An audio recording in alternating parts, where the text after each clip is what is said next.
Estamos de volta com a Alesp em Pauta. Agora o assunto aqui no Alesp em Pauta é a gestão de criptomoedas e de criptoativos. Recentemente, o Ministério Público de São Paulo deu um passo importante na regulamentação e gestão de ativos virtuais e criptomoedas apreendidas. Para falar sobre esse assunto, vamos conversar agora com o David Pepe, que é corretor especializado em Bitcoin. Seja muito bem-vindo, David. Muito obrigado, Wilka. Prazer estar aqui com vocês. Obrigado pela oportunidade. Prazer é todo nosso. Fala um pouquinho pra gente, então, principalmente para mim, que não entendo nada. Imagino que muita gente em casa, assim como eu, não esteja por dentro do que são esses ativos, criptomoedas e criptoativos, né? Como é que isso funciona? Isso, as criptomoedas, os criptoativos, os ativos digitais, são de dois tipos. É o Bitcoin, né, que é esse token, essa moeda virtual, e o outro é uma stablecoin, por exemplo, o dólar Tether, que daí para cada dólar em circulação tem $1 numa reserva de dólar no banco. Então aí é o lastro. Como o Drex também pode vir a ser uma stablecoin.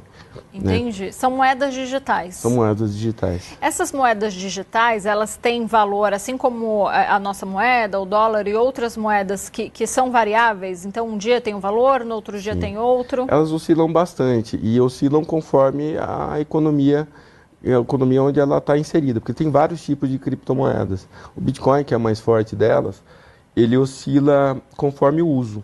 Então, conforme o consenso geral do uso, a gente vai aumentando o uso do Bitcoin, ele vai aumentando de valor. Conforme outros países também vão adotando o Bitcoin em algumas situações, ele também vai aumentando de valor. Entendi. A gente começou o programa falando sobre essas criptomoedas apreendidas. Em que casos isso acontece? Então, o Brasil vem buscando uma regulamentação nesse mercado de cripto. E em 2022, ele começou com algumas regulamentações, onde cada negociação de cripto, a gente informa para o Banco Central através de uma instrução normativa, uma IN. Tá. E aí a gente envia a IN, recolhe o tributo sobre a operação. Existe uma tabela tributária para isso. E isso ajuda a ter mais transparência e dar mais segurança também para o consumidor. Entendi. Então ainda não existe uma regulamentação que trate desse tema. Existe. Tá. Tanto as INs quanto o futuro, a partir de 2026, a gente vai ter só corretoras licenciadas no Brasil operando. A corretora que não for licenciada, a partir de, eu não acredito que seja meados de 26 ou antes, não poderá operar. Porque existem 52 políticas até agora para serem implementadas. Essas políticas são políticas regulatórias, políticas bancárias, como políticas de compliance, de segurança. Entendi. Qual que é a diferença, David, por exemplo, de uma moeda física, né, do real, para uma moeda digital? Vamos pensar no Drex. Né? Se a gente olhar o Drex é uma stablecoin. Então, você não vai carregar o real, a cédula contigo, a Fiat ali contigo. Você vai ter ela no seu celular como uma conta, uma wallet, uma carteira. E nessa carteira você vai ter os seus Drex, por exemplo. O Bitcoin é a mesma coisa. Então, a comodidade de você poder fazer pagamentos, a segurança de você ter esse ativo contigo é muito grande. Além do que, existem dispositivos onde se você perder o celular, você não perde o seu ativo. Porque você tem uma senha de 12 palavras ali, onde você consegue restabelecer a sua carteira em qualquer outro dispositivo, em qualquer lugar do mundo. Como assim uma carteira? Estou te perguntando realmente porque eu sou bem crua nesse tema, sim, tá? A gente guarda o nosso dinheiro em contas bancárias, né, ou na carteira física. Essa carteira do Bitcoin é uma carteira digital. Ok. Então ele é um aplicativo. E esse aplicativo ele é ligado na blockchain. Blockchain é um cartório virtual e ele registra todas as operações de cripto.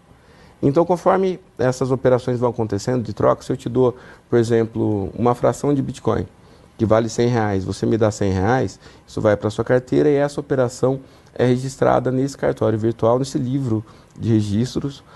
Não é um cartório virtual, é um livro de registros, mas é como se fosse um cartório, porque você pode registrar lá N coisas. Mas ele foi criado para registrar o Bitcoin. E aí eles registram ali a operação de Bitcoin. Entendi. Esse registro ocorre a cada 10 minutos através da mineração de Bitcoin. Mineração de mineração Bitcoin? de Bitcoin. O que seria a mineração de Bitcoin? A gente fez essa troca. Você me deu R$100, eu te dei uma fração de Bitcoin. Tá. Ok? Legal. essa operação ocorreu no nosso aplicativo no celular. Então, eu te mandei ali os R$100 em Bitcoin pelo aplicativo, você abriu o seu QR Code ali, ou me mandou o endereço da sua wallet. Tá, da minha carteira. Da sua carteira, vamos falar carteira. Aí você me mandou o endereço da sua carteira, perfeito.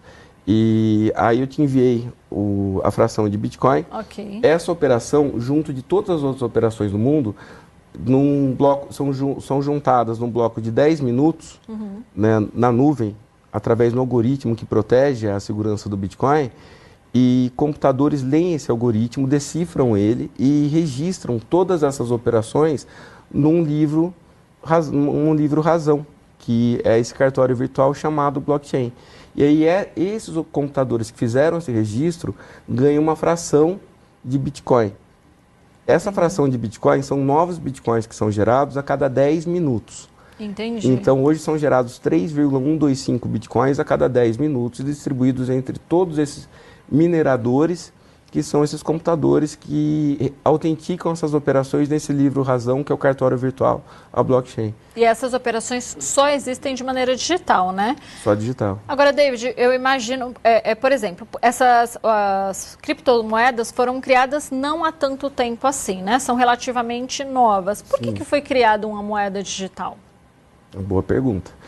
Ela foi criada em 2010, né, 2009 para 2010, mas ela não nasceu do nada.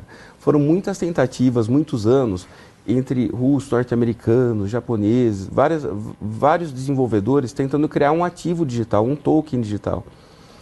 Alguma coisa que fosse descentralizada, que pudesse promover a troca desses ativos. Por exemplo, a gente está fazendo essa troca de R$100 que a gente combinou.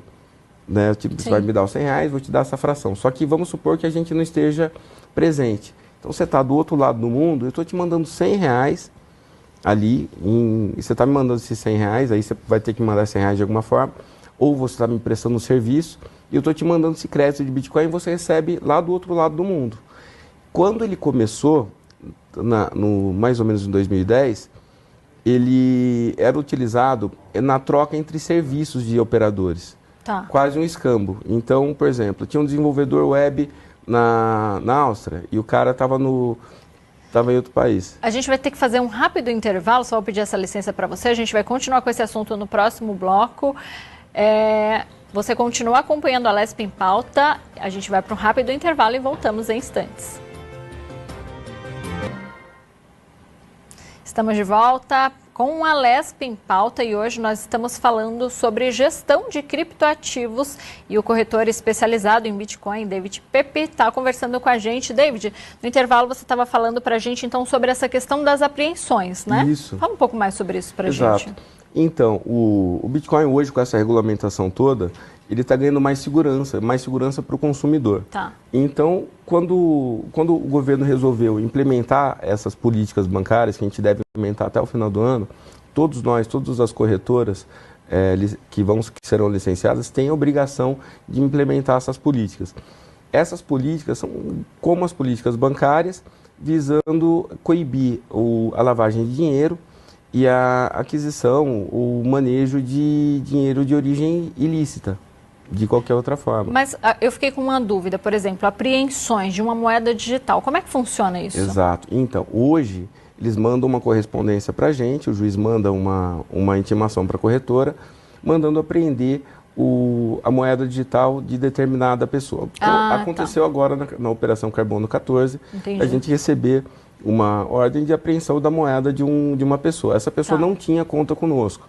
E outros colegas de outras corretoras também viram que ela não tinha conta nas corretoras. A partir do ano que vem, o governo vai ter dispositivos que nós também estaremos desenvolvendo junto com eles para poder atender o governo, onde o governo vai poder bloquear, enxergar quem são os clientes e bloquear diretamente na corretora.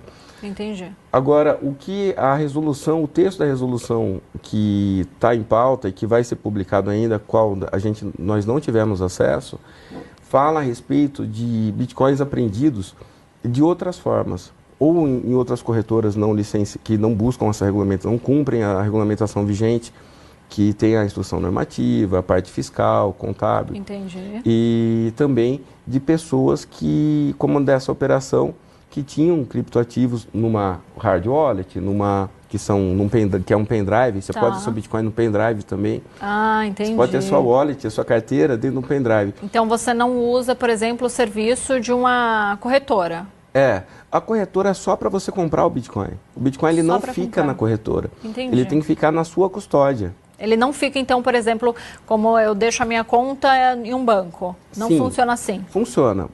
A gente faz a custódia do seu Bitcoin. Agora, faz sentido você ter a custódia do seu Bitcoin conosco, porque assim, o banco, você deixa o dinheiro no banco porque ele é físico. Sim. Ok? O Bitcoin, ele não é físico. Então, você pode deixar na corretora, se você quiser operar, quiser vender, quiser dar mais liquidez para ele, sempre que você tiver que transformar ele em reais, na moeda corrente, numa Fiat, você tem que mandar ele para a corretora. Entendi. E a corretora vai fazer isso de forma legalizada, de forma correta. E vai te pagar na sua conta bancária aquele criptoativo. Uma das vantagens do Bitcoin é essa. Já o dinheiro físico é diferente. Então, quando eles aprendem bitcoins nessas operações, Tá. eles aprendem geralmente do celular da pessoa. Eles veem ali que tem o aplicativo de uma outra corretora ou de uma corretora internacional, que existem várias, e aí eles, de alguma forma, né, vão fazer aquela apreensão. E aí esse criptoativo apreendido, ele tem ficado na custódia e, pelo que nós entendemos do texto, da resolução, ele ficará em custódia de corretoras como a nossa. Tá. E aí a gente tem a responsabilidade de manter esse criptoativo atrás de um node, que é um nó digital, onde tudo que fica atrás do nó, as contas dessas wallets, essas carteiras, elas não são visíveis. E aí a gente é um compromisso de cibersegurança.